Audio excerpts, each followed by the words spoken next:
প্রিয় ভাই ও বোনেরা, আসসালামু আলাইকুম। কেমন আছেন আপনারা? আশা করি আল্লাহর রহমতে ভালো আছেন। আমিও আলহামদুলিল্লাহ ভালো আছি। আমি আজ পাটিসাপটা পিঠা বানানোর জন্য দেখুন গুড় নিয়েছি আমি খিরসা দিয়ে আমি পাটিসাপটা পিঠা বানাবো। এই দেখুন, এটা কিনে এনেছি।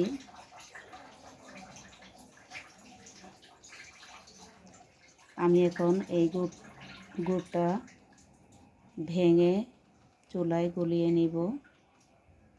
দেখুন, আমি চুলায় গুড়টা দিয়ে দিয়েছি। গুড় দিয়ে হালকা একটু পানি দিয়ে দিয়েছিলাম, গুড়টা গলে গিয়েছে। দেখুন, আমি এখানে পাতিল নিয়েছি। এখন আমি চালের গুঁড়াটা নিয়ে নিচ্ছি। চালটা আমি ভিজিয়ে রেখে ব্লেন্ডারে ব্লেন্ড করে নিয়েছি। আমি নিয়ে নিচ্ছি। দেখুন,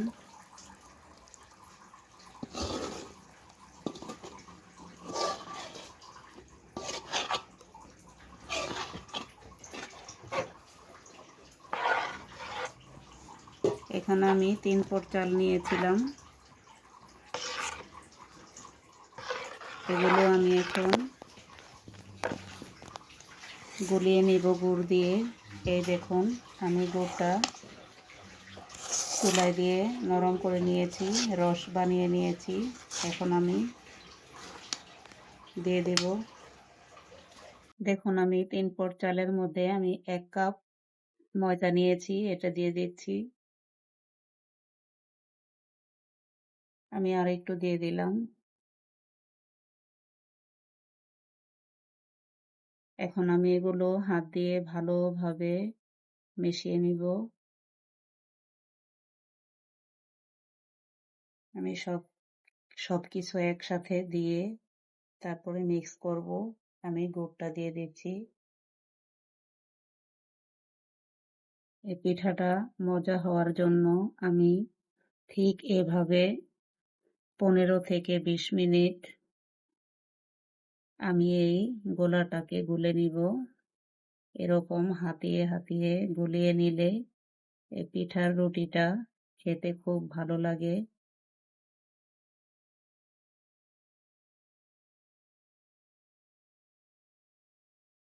আমি এভাবে করে গুলিয়ে নিচ্ছি। দেখুন, আমার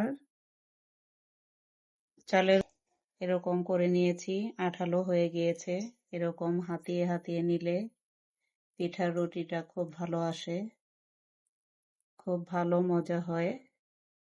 এই দেখুন, ঘরে বানানো খিরসা বা কিনে আনা খিরসা এমনিতেই মজা, কিন্তু এটাকেও মজা করার জন্য এভাবে হাতিয়ে আমি 20 থেকে 15 মিনিট এরকম হাতিয়ে নিয়েছি। এখন আমি পানিটা দিয়ে দিচ্ছি। এরকম দিলে রুটিটা অনেক ভারী হবে। আমি পানি দিয়ে পাতলা করে নিব।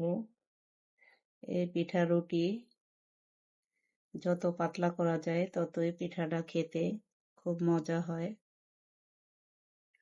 আমি পানি ভালোভাবে মিশিয়ে সবার শেষে লবণটা দিয়ে ঠিক করে নিব।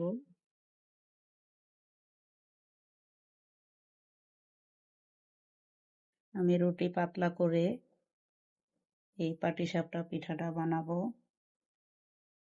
রুটি মোটা হলে এই পিঠাটা খেতে ভালো লাগে না। এই দেখুন,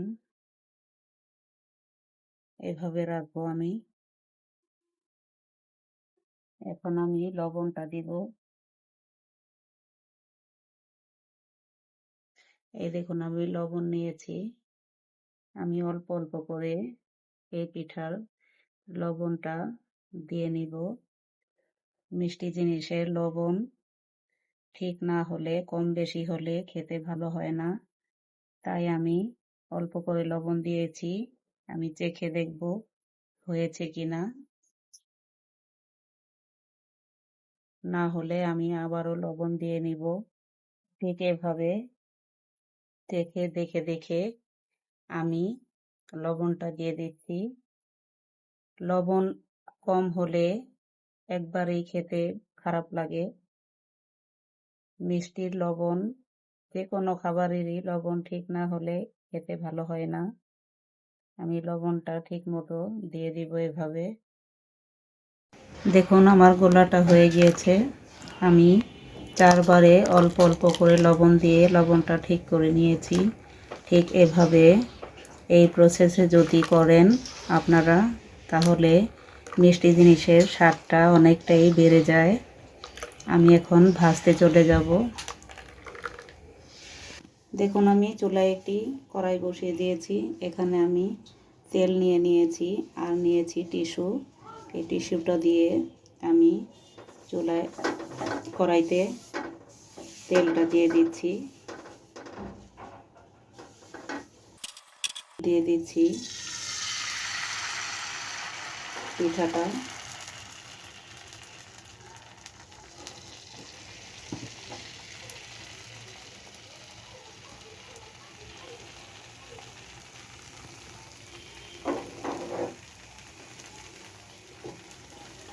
ঢাকনা লাগিয়ে দিলাম। দেখুন আমি সরিষাটা দিয়ে দিচ্ছি।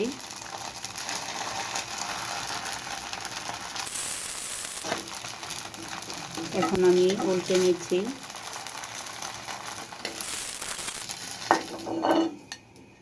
দেখুন আমার পিঠাটা হয়ে গেল। এখন আমি আরেকটা পিঠা দিয়ে দিচ্ছি।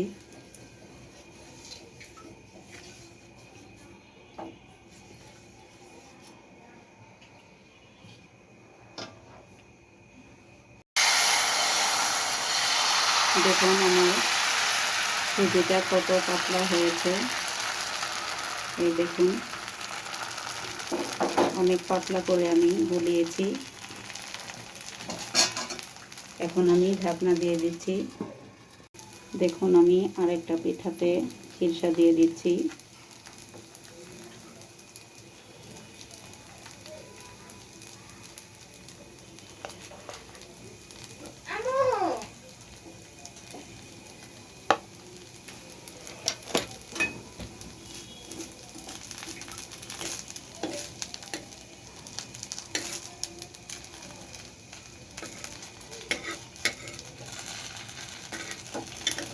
আমি ঠিক এভাবে করে সবগুলো পিঠা বানিয়ে নিব। এই দেখুন,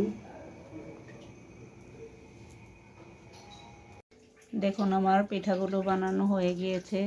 এটা হচ্ছে সরিষার পিঠা আর এটা হচ্ছে ঘরে বানানো সরিষার পিঠা। দেখুন আগে আমি এটা ভেঙে দেখাচ্ছি। এটা আমি ঘরে বানিয়ে নিয়েছিলাম। এই দেখুন,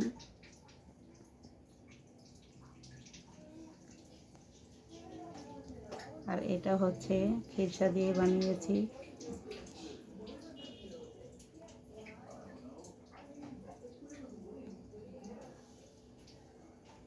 যে ভাই বোনরা আমার